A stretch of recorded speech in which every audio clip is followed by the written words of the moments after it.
Bien, je voulais être parmi vous aujourd'hui. Je suis candidat à l'élection présidentielle, dans un moment particulièrement crucial pour notre pays. Ce n'est pas la première fois que je viens ici en Lorraine. J'étais encore il y a peu à Gandrange pour rappeler les promesses qui n'avaient pas été honorées. Je viens donc devant vous prendre des engagements avec toute la responsabilité nécessaire. Je ne veux pas, moi, me retrouver dans la situation d'être élu un jour sur une promesse et ensuite de ne pas revenir parce qu'elle n'aurait pas été tenue. Je suis conscient de la crainte, l'angoisse qui est la vôtre. Je sais ce que vous espérez, c'est-à-dire que les hauts fourneaux puissent rouvrir et que vous fassiez en sorte d'avoir une industrie sidérurgique moderne et d'avenir. Le premier engagement, c'est de faire en sorte que nous défendions notre filière d'excellence, la filière sidérurgique. Et je sais, tout à l'heure ça a été rappelé, qu'ici se fabrique le meilleur acier d'Europe. Et c'est la raison pour laquelle les constructeurs allemands et autres achètent ici leur acier. D'où l'enjeu de la réouverture.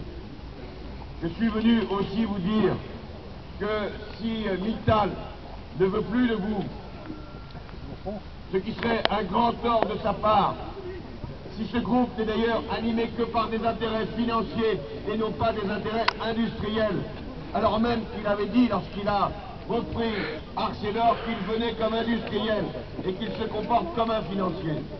Eh bien si Mittal, je ne le souhaite pas, ne veut plus de vous, oui, je suis prêt parce que je viens ici aussi comme député.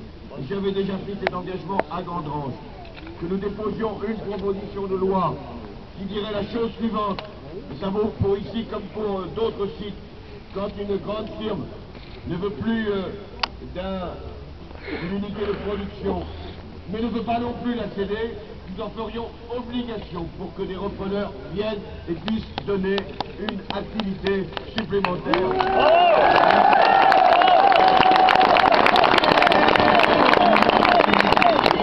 Prochainement cette proposition de loi. Tant mieux si d'autres parlementaires, les 577, viennent en soutien. Si elle n'est pas votée d'ici le mois de mai, et c'est possible qu'elle ne le soit pas, alors, quel que soit mon avenir, soit comme président de la République, c'est en tout cas le sens de ma démarche, comme député, je reprendrai ce texte parce que je vous le dois.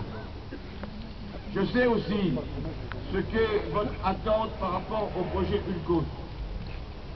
J'ai d'ailleurs été à Bruxelles et j'avais reçu un certain nombre d'entre vous, délégations qui étaient venues jusque-là, pour vous dire que dès le mois de mai, je ferai autant pression que nécessaire sur la Commission européenne pour que la décision d'aider ce projet soit prise. Ce sera d'ailleurs une des façons d'emmener Mittal et le gouvernement et la région vers le financement d'une activité pérenne sur ce site. Je sais aussi que vous attendez des droits nouveaux, ça m'a été rappelé, et j'ai pris l'engagement que dans toutes les grandes entreprises, les organisations syndicales devraient avoir des représentants dans les conseils d'administration, dans les comités stratégiques, parce que vous êtes aussi en droit d'apporter vous-même votre vision de l'avenir et d'avoir de l'information par rapport au Il m'a été également demandé ce que j'ai pensé des accords de compétitivité qui aujourd'hui sont discutés d'ailleurs dans un moment qui tombe parfaitement mal à la veille d'une élection présidentielle. Cet accord ne verra pas le jour. Et nous aurons à cœur, là encore, de faire en sorte que les syndicats représentatifs puissent négocier dans de bonnes conditions des accords sans avoir à remettre la durée légale de travail, parce qu'en l'occurrence, c'est ça qui est recherché.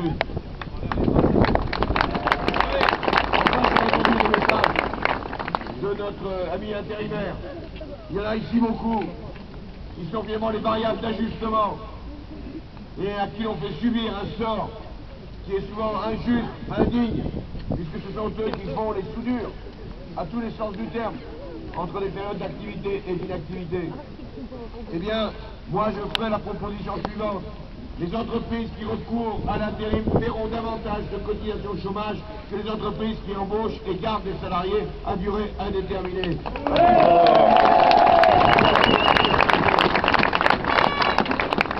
Voilà la raison de ma venue.